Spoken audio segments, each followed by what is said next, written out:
High, শুভ নববর্ষের অনেক অনেক শুভেচ্ছা ও ভালোবাসা তোমাদের সবাইকে। তোমাদের সবার আজকের দিনটা খুব ভালো কাটুক। আমার তো আজকের দিনটা কেমন কাটবে সেটাই তোমাদের সাথে শেয়ার করতে চলে এসেছি। সকালবেলা ঘুম থেকে উঠে পড়েছি, আর উঠেই বাবা মা গেছে হচ্ছে ডাক্তারখানায় ওষুধ আনতে কলকাতাতে। আর বাবা আমার জন্য ওই যে হলুদটা কিন্তু কেটে রেখে গেছে, আর সেটাই আমি খেয়ে নিলাম। আর আজকে বাড়ি যেহেতু ফাঁকা, সকালবেলা বর 6টার সময় ডিউটিতে চলে গেছে, তাই আজকে নিজেকে একটু স্পেশাল ফিল করানোর জন্য করে নিলাম হচ্ছে দুধ চা।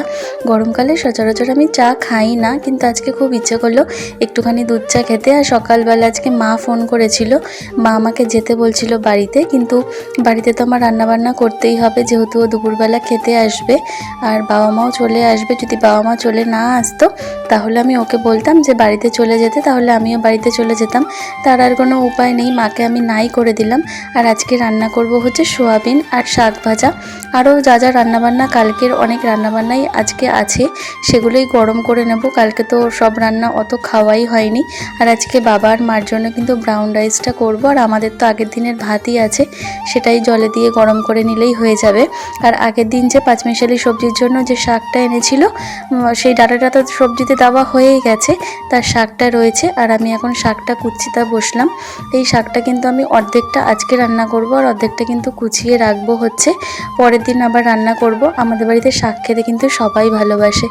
আর আজকে নববর্ষের দিনটা আমার যে এতটা পরিমাণে বাজে কাটবে তোমাদেরকে কি বলবো। সকালবেলা বরকে বলেছিলাম যে আজকে একটু বিকেলবেলা নিয়ে ঘুরতে বেরোবে, কিন্তু ও আমাকে জানিয়েই দিল যে ওর আজকে সকালেও ডিউটি আছে, দুপুরেও ডিউটি আছে, এমনকি ওর আজকে রাত্রেও ডিউটি আছে। তো কী আর করা যাবে, ওর ডিউটি পড়ে গেলে আমি তো আর যেতে পারবো না ঘুরতে। তো ভেবেছিলাম মাকে বলবো, কিন্তু আমার মাও খুব একটা বেরোতে চাইছে না দেখলাম। তো আমি আর মাকে জোর করিনি, মাকে আমি বলিনি বেরোনোর কথা।